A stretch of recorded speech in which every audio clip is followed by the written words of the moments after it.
எல்லாருக்கும் வணக்கம். தேர்தல் கொஞ்சம் நெருக்கமாக இருக்கிறத ஒட்டி திமுக எம்எல்ஏக்கள் தங்களுடைய தொகுதிகளை பார்வையிடுறதுக்காக கிளம்பியிருக்காங்க. சும்மா போய் பார்ப்போமே, மக்களுடைய மனநிலை நம்ம மேலே எப்படி இருக்குது, கொஞ்சம் சுமாராக தான் இருக்கிறாங்களா இல்லை ரொம்ப உக்கிரமாக இருக்கிறாங்களா அப்படிங்கிறத தெரிஞ்சுக்கிறதுக்காக கிளம்பியிருக்காங்க. ஆனால் நம்ம பார்க்குறோம், திமுக எம்எல்ஏக்களோ அமைச்சர்களோ அவங்க தொகுதியில் பார்வையிட போகிற இடத்துல என்னென்ன நடந்துட்டு இருக்குது இது வரைக்கும்ட்டு. ஒன்று, இவங்க செருப்படி வாங்கிட்டு வராங்க. நீங்கள் நல்லாவே பார்த்துருப்பீங்க, ஐயா பொன்முடி அவர்கள்கிட்ட இருந்து ஆரம்பித்து சேத்துல அடி வாங்கிட்டு வந்தார் இல்லைங்களா, அதில் ஆரம்பித்து அதுக்கப்புறம் பல எம்எல்ஏக்கள் எம்பிக்கள் அவங்க தொகுதிகளில் போகும்போது மக்கள் எந்த மாதிரி அவங்கள ட்ரீட் பண்ணுறாங்க அப்படிங்கிறது தொடர்ச்சியாக நம்ம பார்த்துக்கிட்டு தான் இருக்கிறோம். நிறைய காணொலிகள் டெய்லியும் பார்த்தீங்கன்னா வந்துக்கிட்டு தான் இருக்குது. போகிற இடத்துல மக்கள் எப்படி கேள்வி கேட்குறாங்க, எப்படி அவங்கள அடித்து விரட்டுறாங்க. ஒன்று, அவங்கக்கிட்ட கேள்வி கேட்பாங்க, பதிலுக்கு இந்த எம்எல்ஏக்களோ அல்லது அமைச்சர்களோ அவங்கக்கிட்ட ரொம்ப கொடூரமாக நடந்துக்குவாங்க.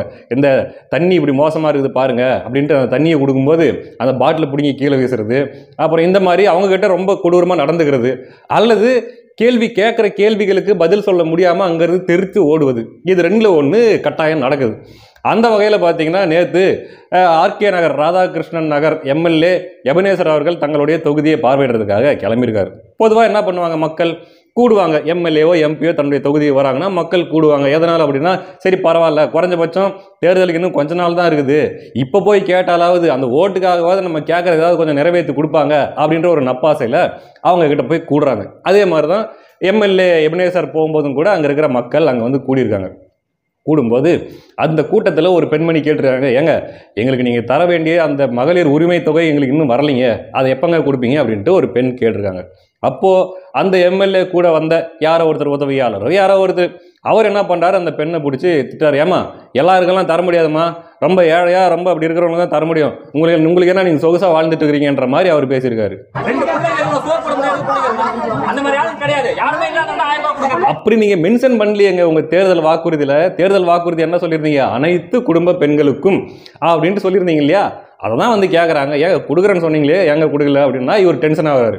அதே கூட்டத்தில் பார்த்தீங்கன்னா இன்னொரு பையன் கேட்குறான், ஏங்க எங்கள் ஏரியாவில் எங்கள் தெருவில் இருக்கிற பெண்களுக்கும் வரலிங்க அப்படின்ட்டு ஒரு பையன் வந்து கேட்கும்போது அந்த எம்எல்ஏ எபினேசர் என்ன சொல்கிறார் அப்படின்னா, உனக்கு ஏதாச்சும் வேணும்னா கேளு, அடுத்தவங்களுக்காகலாம் வந்து இங்கே கேட்டுட்டு இருக்காத அப்படிங்கிறாரு. அதுக்கு அந்த பையன், இல்லைங்க எங்கள் ஏரியாவில் இருக்கிற பெண்களுக்கும் அவங்களுக்காகவும் நான் கேட்பேங்க அப்படின்னு சொல்லும்போது அந்த எம்எல்ஏ, நீ கிழிச்ச அப்படிங்கிறாரு.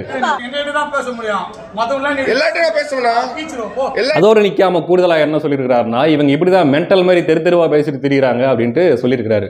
மென்டல் தான் ஆமா, உங்களுக்கு ஓட்டு போட்டாங்கல்ல, ஆமா இவங்க சொல்லியிருக்கிறாங்க, தேர்தல் வாக்குறுதி கொடுத்துருக்காங்க, 1000 ரூபாய் எல்லாருக்கும் தருவான்னு சொல்லியிருக்கிறாங்க, அப்போ நம்மளுக்கும் தருவாங்க நம்பி உங்களுக்கு ஓட்டு போட்டாங்க பார்த்தீங்களா, அவங்க மென்டல் தான், சரியாக தான் சொல்கிறீங்க. அப்போ நீங்களே என்ன சொல்ல வரீங்க, இன்னொரு வாட்டி நாங்கள் ஏதாவது தேர்தல் வாக்குறுதி கொடுத்தோம், நாங்கள் உங்களுக்கு இதை பண்ணுறோம் பாருங்க அதை பண்ணுறோம் பாருங்க அப்படின்ட்டு ஏதாவது தேர்தல் வாக்குறுதியை நாங்கள் தேர்தல் நேரத்தில் கொடுத்தோம்னா மென்டல் மாதிரி எங்களை நம்பி ஓட்டு போடுறாதீங்க அப்படின்னு தானே சொல்ல வரீங்க. தேர்தல் நெருக்கத்தில் திமுக இந்த மாதிரி நடந்துக்கிறது நல்லது தான். என்னன்னா ஒரு இடத்துலையும் மக்கள் தங்களுடைய பிரச்சனைகளை சொல்லும்போது, எங்களுக்கு இந்த மாதிரிலாம் குறைகள் இருக்குது அப்படின்னு சொல்லும்போது இவங்க மக்கள் மேலே கோவப்படுறாங்க, கத்துறாங்க. சாதாரணமாக கேட்டுட்டு வந்துடலாம், சரிம்மா இந்த கோரிக்கையை நான் ஏற்கிறேன், உங்களுக்கு நான் சீக்கிரமாக இதுக்கு நான் ஏற்பாடு பண்ணுறேன் அப்படின்ற மாதிரி சொல்லிட்டு வரலாம். பதிலுக்கு என்ன பண்ணுறாங்கன்னா கோவப்பட்டு கத்துறாங்க.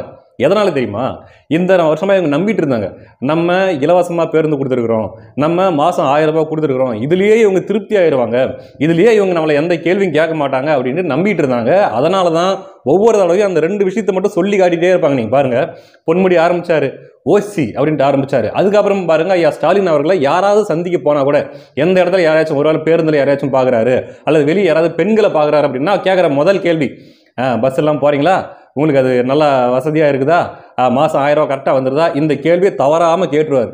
என்னன்னா இது 2 வச்சே உருட்டி போடலாம், இதை வச்சே மக்கள் ஓட்டு போடுறாங்க அப்படின்னு நம்பிட்டு இருந்தாங்க. ஆனால் அதை விட பெரிய பெரிய பிரச்சனைகள் மக்களுக்கு இருக்குது, அந்த பிரச்சனைகளை அடிப்படையாக வச்சு மக்கள் கேள்வி கேட்குறாங்க அப்படின்னும் போது அவங்க கோவப்படுறாங்க. அது இயலாமையின் வெளிப்பாடு. அதனால தான் அவங்க கோவப்படுறாங்கன்னு வச்சுங்களேன். மரியாதைக்குரிய அண்ணன் நத்தம் சிவசங்கரன் அவர்கள் ஒரு இன்டர்வியூவில் சொல்லியிருப்பார். என்ன அப்படின்னா, திமுக பார்த்தீங்கன்னா எப்பயுமே எதிர்கட்சியாக இருக்கும்போது சின்ன சின்ன விஷயத்தெல்லாம் பூதாகரப்படுத்தி ஆளுங்கட்சிக்கு எதிராக பெரிய போராட்டங்கள்லாம் பண்ணிட்டு இருப்பாங்க. ஆனால் அதுவே திமுக ஆளுங்கட்சியாக வந்துச்சுன்னா எதிர்கட்சி குறிப்பாக அதிமுக அந்தளவுக்குலாம் பெரிய எதிர்ப்பு அரசியல்லாம் பண்ண மாட்டாங்க. ஜெயலலிதா அவர்களே கூட திமுக ஜெயிச்சிச்சுன்னா அவங்க பாட்டுக்கு டக்குன்னு போயிட்டு கொடநாட்டுக்கு ரெஸ்ட் எடுக்கிறதுக்கு கிளம்பிடுவாங்க. ஐயா எடப்பாடி பழனிசாமி அவர்கள் கூட இந்த 4 வருஷத்தில் பெருசாக போராட்டங்களோ திமுகவுக்கு எதிரான மிகப்பெரிய அரசியலோ அவங்க பண்ணல. இப்போ தான் வண்டி எடுத்துக்கிட்டு போய் சுற்றுப்பயணம் மேற்கொண்டு மக்களை சந்திச்சுட்டு இருக்கிறாரு. அதுக்கு காரணம் என்ன அப்படின்னா, அவங்களுக்கு நல்லாவே தெரியும், எதிர்க்கட்சிகளுக்கு நல்லாவே தெரியும், திமுகவை நம்ம தோக்கடிக்க தேவையில்ல, அவங்களே தோக்கடிச்சுப்பாங்க அப்படின்றது அவங்களுக்கு நல்லாவே தெரியும். ஒரு தடவையும் திமுகவை தோக்கடிக்கிறது எதிர்க்கட்சி கிடையாது. இந்த 5 வருஷத்தில் அவங்க செஞ்ச அட்டூழியங்கள், மக்களுக்கு அவங்க மேலே ஏற்பட்ட வெறுப்பு, நான் இதெல்லாம் செய்கிறேன் அப்படின்ட்டு சொல்லாமல் அந்த திமிரை மக்கள்கிட்டே காட்டுறது, இதெல்லாம் தான் ஒவ்வொரு தடவையும் அவங்க தோக்கிறதுக்கு காரணமே தவிர, எதிர்க்கட்சி திமுகவுக்கு எதிராக பெரிய அரசியல் பண்ணிலாம் அவங்க தோக்கிறது கிடையாது. இப்படி ஆனால் நத்தம் சிவசங்கரன் அவர்கள் சொல்லியிருப்பார். அதே தான் இப்போ திமுக பண்ணிட்டு இருக்குது. மக்கள்கிட்ட வெறுப்பை சம்பாதிப்பது எப்படி அப்படின்ட்டு ஒரு சப்ஜெக்ட் இருந்துச்சுன்னா திமுக தான் அதில் PhD வாங்கி வச்சிருக்கும். சரி, இது ஒரு பக்கம் இருக்கு. இன்னொரு பக்கம் பார்த்தீங்கன்னா, நேற்று ஒரு விஷயம் பெரிய பேசு பொருளாச்சு. நீங்கள் பார்த்துருப்பீங்க. ஐயா எடப்பாடி பழனிசாமி அவர்களோட கூட்டத்தில் ஆம்புலன்ஸ் விட்டது. காலி ஆம்புலன்ஸ் விட்டு அங்கே இருக்கிற மக்களுக்கு இடையூறு ஏற்படுத்தி அந்த கூட்டத்தை எதையாச்சும் ஒன்று பண்ணணும் அப்படின்ட்டு திமுக செஞ்ச ஒரு கேவலமான வேலையை பற்றி நேற்று பேசு பொருளாச்சு. எடப்பாடி பழனிசாமி அவர்கள் கூட நேற்று டென்ஷன் ஆகி பேசியிருப்பாப்புல. இன்னொரு வாட்டி இந்த மாதிரி காலி ஆம்புலன்ஸ் விட்டுக்கிட்டு இருந்தீங்க அப்படின்னா வர டிரைவர் அப்புறம் பேஷண்ட்டாக மாதிரி ஹாஸ்பிட்டலுக்கு போக வேண்டிய நிலைமை வரும் அப்படின்ட்டு பேசியிருந்தாரு. அதுக்கு திமுக கட்சிகளும் எடுத்துக்கிட்டு பாருங்க, ரவுடித்தனம் பண்ணுறாருங்க, எப்படி பேசுறாரு பார்த்தீங்களா, அடிச்சிருவன் மிரட்டுறாரு அப்படின்ட்டு திமுக அந்த வேலையை பண்ணிட்டு இருந்துச்சு. ஆனால் இப்படி தொடர்ச்சியாக எல்லா கூட்டத்திலையும் காலி ஆம்புலன்ஸை அனுப்பி இப்படி எடப்பாடி அவர்களை பேச வைக்கணும் அப்படிங்கிறது தான் திமுகவுடைய நோக்கமே. அந்த நோக்கம் நிறைவேறிடுச்சு. அதை தான் நேற்று மாசு கூட என்ன பண்ணியிருந்தாரு, நம்ம மாசு சார் பத்திரிகையாளர் பேட்டியில் என்ன சொல்லியிருந்தாரு, இதை எடுத்து அடிக்கடி போடுங்க, நிறைய போட்டு இதை பரப்பி விடுங்க அப்படின்ட்டு சொல்லியிருந்தாரு பத்திரிகையாளர்கள்கிட்ட. இதான் திமுக செய்கிற எச்ச வேலை, கேவலமான வேலைன்னு வச்சுங்களேன். சில பேர் கூட கேட்டிருந்தாங்க, ஏன்பா காலி ஆம்புலன்ஸ் போகுதுன்னா அங்கே இருக்கிற பேஷண்ட்டுங்க யாரையாவது கூட்டு வரதுக்காக போகும், அப்போ அவசரமாக போயிட்டு ஒருத்தர் கூட்டு வரணும் அப்படின்னா வேற என்னங்க பண்ணுறது அப்படின்ட்டு கூட சில பேர் கேட்டிருந்தாங்க. அது கூடவா ஒரு எதிர்க்கட்சி தலைவருக்கு தெரியாமல் இருக்கும்? கேட்டிருக்காங்க, அந்த டிரைவர்கிட்ட நேற்று கேட்டிருக்காங்க, எங்கே போகிறீங்க, எந்த அட்ரஸுக்கு போகிறீங்க, எந்த பேஷண்ட்டை கூட்டு வரதுக்கு போகிறீங்கன்னு கேட்டிருக்காங்க. ஒருவேளை அந்த டிரைவர் இந்த இடத்துக்கு தாங்க போகிறேன், இந்த வீட்டுக்கு போகிறேன், இந்த வழியாக போனால் தான் சீக்கிரமாக போக முடியும், வேறு வழியாக போனால் லேட் ஆகிடும் அப்படின்ற மாதிரி ஒரு விளக்கத்தை கொடுத்துருந்தார் அப்படின்னா விட்டுருப்பாங்க. ஆனால் இவங்க கேட்ட எந்த கேள்விக்குமே அவர் பதில் சொல்லாமல் திருன்னு முழிச்சிட்டு இருந்திருக்கிறாரு. அதனால தான் பார்த்துட்டு இது வேணும்னே நடத்தப்படுது, வேணும்னே அந்த கூட்டத்தை கலைக்கிறதுக்காக இந்த மாதிரி ஆம்புலன்ஸ் விட்டு விளையாண்டுட்டு இருக்கிறாங்கன்றதுனால தான் டென்ஷன் ஆகி ஐயா எடப்பாடி பழனிசாமி அவர்கள் அந்த வார்த்தையை பேசிட்டாங்க. அப்படி பேசினதுக்கு நேற்று திமுக என்ன பண்ணுச்சு அப்படின்னா, ஒரு செய்திகளில் ஒரு அறிக்கை ஒன்று வந்துச்சு. அறிக்கையில் கண்டன கடிதம், ஆம்புலன்ஸ் சங்கத்தை சார்ந்தவர்கள் எடப்பாடி பழனிசாமி அவர்களை கண்டித்ததாக ஒரு லெட்டர் ஒன்று பரவிக்கிட்டு இருந்துச்சு. பரவும் போது அதை எடுத்துக்கிட்டு திமுக காரங்களாம் பார்த்தீங்களா, எடப்பாடி பண்ணதுக்கு ஆம்புலன்ஸ் சங்கமே கண்டிச்சிருக்குது அப்படின்ட்டுலாம் அதை எடுத்து போட்டு பரப்பிட்டு இருந்தாங்க. இந்த செய்தி சேனல்களும் அந்த லெட்டரை பரப்பிட்டு இருந்துச்சு. ஆனால் அதுக்கு அப்புறமா தான் ஒரு செய்தி வருது, அது போலி கடிதம், அது உண்மையான கடிதம் அல்ல, ஆம்புலன்ஸ் சங்கத்தை சார்ந்தவர்கள் அதை எழுதலை அப்படின்ட்டு செய்தி வந்திருக்குது. இப்படி ஒரு பித்தலாட்டம். உண்மையிலே இந்த செய்தி சேனல்களுக்கு ஒரு செய்தி எடுத்து போடுறோம்னா அது ஒரிஜினலா இல்லை ஃபேக்கா, இதை கூட கிராஸ் வெரிஃபிகேஷன் பண்ண தெரியாதா? எனக்கு என்னன்னு அப்படின்னா, அது ஃபேக்குன்னு தெரிஞ்சே தான் பரப்புறாங்களா அப்படின்றது தான் ஒரு சந்தேகம். ஏன்னா யாருடைய வழிகாட்டுதல்ல அல்லது யாருடைய பின்னணியில் இவங்க இயங்குறாங்க அப்படின்றது எல்லாருக்கும் நல்லா தெரிஞ்ச விஷயம் தான். அந்த பேனா நிறுவனத்திலிருந்து வர செய்திகளை தான் இவங்க போடுறாங்க. அப்படி இருக்கும்போது இது ஒரு செய்தி ஒரிஜினலாக ஃபேக்கான்னு தெரியாமல் கூட தான் போடுவாங்களா? ஆனால் அப்படி எடுத்து பரப்பிட்டு இருந்தாங்க. இந்த மாதிரி ஒரு கீழ்த்தரமான, ஒரு மட்டமான, மகா மட்டமான அரசியலை தான் திமுக பண்ணிக்கிட்டு இருக்குது. திமுகவுக்கு சால்ரா அடிச்சுக்கிட்டு இந்த ஊடகங்களும் பண்ணிட்டு இருக்குது.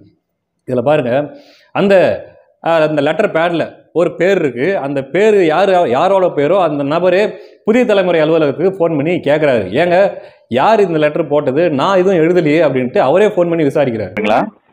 ஆமாம் சார். வணக்கம், நான் திருநெல்வேலியிலேருந்து பேசுகிறேன். என்னோட பேர் பிபின். நான் ஆம்புலன்ஸ் அசோசியேஷனில் ஸ்டேட் பிரசிடண்டாக இருக்கிறேங்க. சரி சரி. அதாவது நான் ஒரு லெட்டர் பேட் கொடுத்ததா சொல்லி நீங்கள் நியூஸில் விசிபிள் பண்ணிட்டு இருக்கிறீங்க. அதாவது இந்த நேற்று இந்த இபிஎஸ் இது நடந்தது பார்த்தீங்களா, அதில் கண்டனம் தெரிவிச்சு சொல்லி நான் கொடுக்கவே இல்லைங்க, யார் கொடுத்தா சொல்லி போடுறீங்க நீங்கள்? என்னோட பேர் அதில் யூஸ் ஆகிருக்குது. அப்படிங்களா சார்? நான் கேட்குறேன் சார். ரிப்போர்ட்டர் இங்கே கொடுத்துருந்தாங்க, வந்தது தான். ரிப்போர்ட்டர் யாருங்க? பார்த்துட்றேன் சார். நான் உங்களுக்கு பேசிட்டே இந்த நம்பருக்கே வரேன் சார். சரி, கூப்பிட்டு நான் கொஞ்சம் பேசலாங்களா? வாங்க. சரி சார், தேங்க்யூ சார். இப்படியா மாட்டி அம்பலப்பட்டு அசிங்கப்பட்டு கேவலப்பட்டு நிற்கணும்? என்ன ஒன்று, ஐயா கருணாநிதி அவர்கள் அவருடைய காலத்தில் அவருக்கு நல்லா டெக்னிக் தெரியும், என்ன பண்ணாலும் எப்படி அதை மாட்டாமல் பண்ணுறது அப்படின்றது அவருக்கு தெரியும். அதனால தான் விஞ்ஞான அப்படின்ட்டு ஒரு பேர் வந்துச்சு அவருக்கு. ஆனால் ஐயா ஸ்டாலின் அவர்களுக்கு அந்த டெக்னிக்கு தெரியல. அவரோட கூட இருக்கிற அந்த லகுடபாண்டிகளுக்கும் அந்த டெக்னிக் தெரியாமல் என்ன பண்ணுறாங்கன்னா, செய்ய தெரியாமல் செஞ்சு மாட்டி அசிங்கப்பட்டு நிற்கிறாங்க. அதனால் இன்னும் டைம் இருக்குது. இன்னும் வர அடுத்தடுத்த காலங்களில் எலெக்ஷன் இன்னும் நெருங்க இவங்க பண்ணுற கோமாளித்தனங்கள், இவங்க பண்ணுற அசிங்கமான செயல்கள் எல்லாம் வெளியே வரும். மாட்டிக்கிட்டே தான் இருக்க போகிறாங்க. மக்கள் அதை வேடிக்கை பார்க்க தான் போகிறாங்க. அடுத்த காணொளியில் சந்திக்கலாம். நன்றி.